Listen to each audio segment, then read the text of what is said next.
देखिए, एक गरीब पिछड़ा का बेटा को लोग पीठ में छुरा भोंके या सीने में खंजर भोंके, जिनको जो भोंकना है वो भोंकते रहे, और हम अपने नैया को किसी और के भरोसे नहीं छोड़ने वाले हैं। रहा कि हम लड़ाई लड़ने के लिए तैयार हैं किसी से भी, कि बंद कमरे में दो ही लोग थे, गृह मंत्री जी थे और मैं था।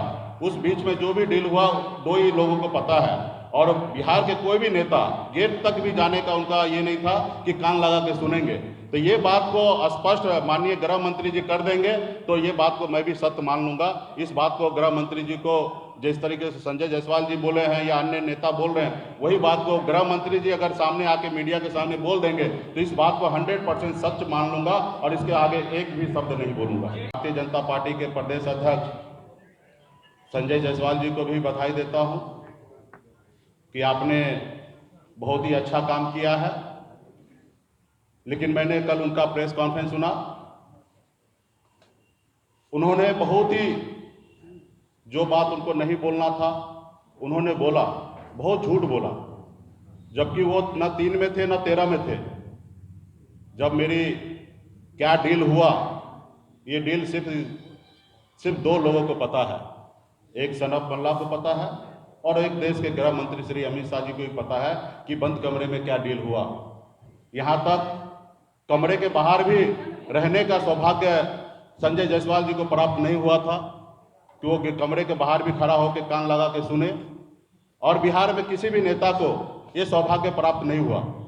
हाँ, कुछ जानकारी नित्यानंद राय जी को या हमारे मंगल पांडे जी को थे कि किस तरीके से दिल्ली में क्या बात हो रहा है, ये जानकारी उनको थे। तो इसलिए वो क्या डील हुआ, इतना झूठ फैलाने का आवश्यकता उनको नहीं था। उन्होंने तो विनर बन गया, 3 विधायक को लेकर बिहार का सबसे बड़ा पार्टी बन ही गया, तो उनको झूठ बोलने की क्या आवश्यकता है। तो इसके लिए मैं भारतीय जनता पार्टी को भी शुभकामना देता हूं, हमारे विधायक जो गए हैं उनको भी शुभकामना देता हूं। और मैं आपको बता दूं कि मैं 18 साल की उम्र से मैं संघर्ष कर रहा हूं। अपनी ज़िंदगी को बेहतर बनाने के लिए मैं मेहनत कर रहा था, मजदूरी कर रहा था। एक दिन में 30 रुपया मैं कमाता था, महीने का 900 रुपया महीने का मैं कमाता था। और ये हम अपनी ज़िंदगी में संघर्ष करके मुंबई जैसे शहर में, जहाँ पे रहने के लिए घर नहीं था, जहाँ पे अपने आप को फ्रेश होने के लिए जगह नहीं था, पब्लिक शौचालय में जाना पड़ता था, ऐसी ज़िंदगी मैंने जिया है। फुटपाथ पे मैंने खाना खाया है, फुटपाथ पे अपनी ज़िंदगी को बिताया है, और वहीं से हमने संघर्ष करके मुंबई जैसे शहर में भी अपने एक अच्छा मुकाम मैंने बनाया।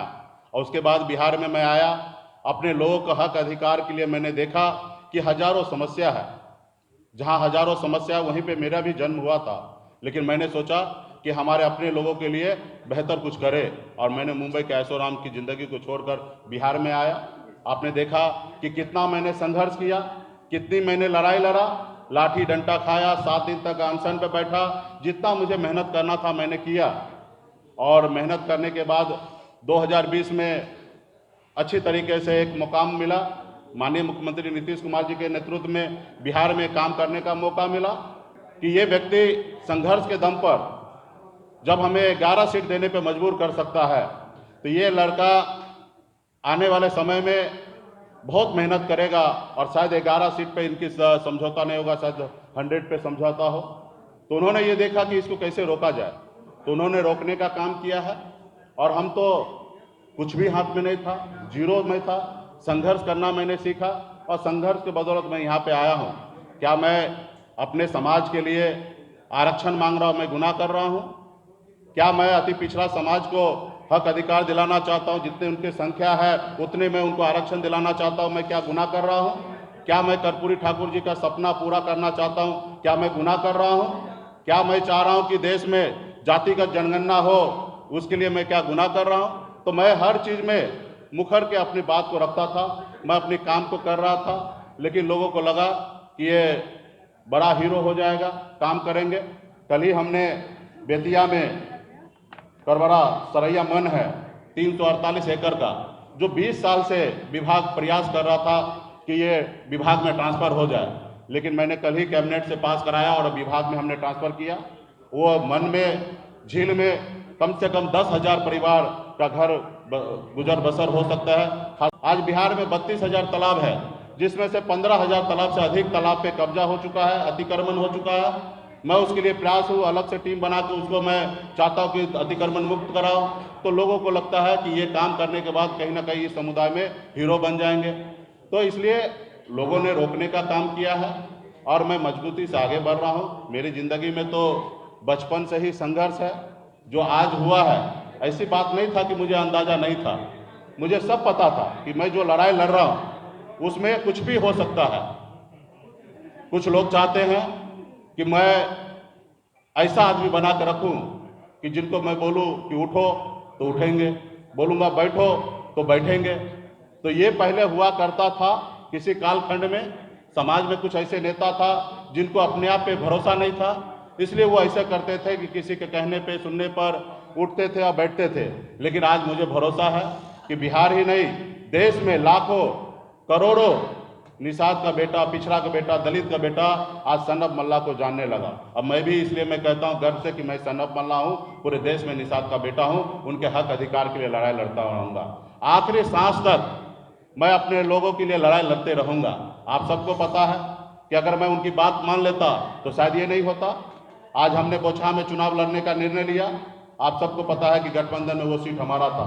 जब सीट अगर हमारे स्वर्गीय विधायक जी का निधन हुआ तो निश्चित तौर पर सीट खाली हुआ और उसका पहला अधिकार वीआईपी का होना था, लेकिन उन्होंने नहीं किया। उन्होंने अपने मन से अपने प्रत्याशी का नाम का घोषणा कर दिया और आपने देखा कि 4 महीना उनके पार्टी के लोग किस तरीके से बेइज्जत करते रहे, उनके सांसद किस तरीके से अभद्र बात करते रहे। मैं सुनते रहा क्योंकि मुझे वहाँ पे चुनाव लड़ना था। आज हमें लोग टारगेट कर रहे हैं कि आप उत्तर प्रदेश में चुनाव लड़े, देश के प्रधानमंत्री जी को लेके विरोध किए। तो भैया आप बताइए, मेरा जो हक अधिकार है वो मैं किससे मांगूंगा? मैं अमेरिका में जाके मांगू? देश के प्रधानमंत्री नरेंद्र मोदी जी हैं, उनको लगता है कि वो प्रधानमंत्री जी उनके हैं, लेकिन उनको ये नहीं पता है कि देश के प्रधानमंत्री जी पूरे 140 करोड़ देश के जनता का प्रधानमंत्री है और हमारे भी प्रधानमंत्री हैं। और हम अपने प्रधानमंत्री से अगर जो हमने सोचा था, जो हमारे समाज का हक अधिकार है, वो हम उनसे नहीं मांगे तो किनसे मांगे? आज बंगाल में निषाद को आरक्षण मिल रहा है, दिल्ली में आरक्षण मिल रहा है, लेकिन बिहार में या उत्तर प्रदेश झारखंड में नहीं मिल रहा है। तो ये सवाल मैं किनसे करूंगा? आज उनसे मैं मांगने का काम किया तो उनको लगता है कि ये गलत किया। आज उत्तर प्रदेश में तो जेडीयू भी चुनाव लड़े, लेकिन उनके सामने में तो आपने कुछ नहीं बात रखा। लेकिन मुकेश सहनी को आपने टारगेट किया, मुकेश सहनी को आपने कमजोर करने का कोशिश किया है। तो खैर, आपका जो निर्णय था आपने लिया है। अभी हमें बिहार में बिहार के जनता के लिए, लोगों के लिए काम करने का मौका मिला है। मैं काम करते रहूँगा और आगे बढ़ते रहूँगा। जब तक मेरे शरीर में सांस रहेगा तब तक मैं अपने समाज के हक अधिकार के लिए, अति पिछड़ा के लिए लड़ाई लड़ते रहूँगा। किसी के सामने में कभी नहीं झुकूंगा, चाहे दुनिया का कोई भी ताकत क्यों ना हो। हाँ, कंधे से कंधे मिला के चल सकता हूँ। अगर 4 बात अगर आपका मानता हूँ तो 4 बात आपको हमारा भी मानना पड़ेगा। अगर कहेंगे कि मैं शहंशाह हूँ तो मैं इस दुनिया में, इस धरती पर किसी को शहंशाह मानने के लिए तैयार नहीं हूँ कि आप चाहे वो जो कर सकते हैं, आप स्वतंत्र हैं वो सब चीज़ करने के लिए। तो इसलिए आज जो हुआ है ये कोई बड़ा घटना नहीं है, ये सामान्य घटना है। ये संसार में हमेशा होते रहा। जब गरीब, पिछड़ा, दलित का बेटा आगे बढ़ने का काम किया, आगे अपने लोगों को आगे बढ़ाने का काम किया, तो उनके साथ हमेशा ऐसे होते रहा। आपने अभी हाल फिलहाल में आपने देखा कि चिराग पासवान जी का पार्टी किस तरीके से तोड़ा गया, परिवार में फूट डाला गया, लेकिन क्या हुआ? उससे पहले आपने देखा कि हमारे बिहार के मुख्यमंत्री श्री नीतीश कुमार जी, उनकी पार्टी अरुणाचल प्रदेश में 6 विधायक ले लिए। फिर क्या हुआ? तो ये विधायक पार्टी नहीं बनाया, पार्टी ने विधायक को बनाया। पार्टी में लोग आते जाते रहेंगे, हमारे विचारधारा से पार्टी आगे बढ़ेगा और जिनको एक्सेप्ट होगा वो पार्टी में हमारे विचारधारा से चलेंगे, जिनको नहीं एक्सेप्ट होगा वो अपने रास्ता अलग बनाएंगे। तो वैसे लोगों को भी शुभकामना देते हैं कि थोड़ा पेशेंस रखिए, ईमानदारी के साथ रहिए। आपको जो जनता ने आपको चुन के भेजा है उनके ऊपर भी आप भरोसा रखिए। यही नहीं है कि आपको नेम फेम पावर मिल जाए, वही चीज़ है। आज मैं चाहता तो चैन से ज़िंदगी जीता, लेकिन मैंने ये नहीं चुना।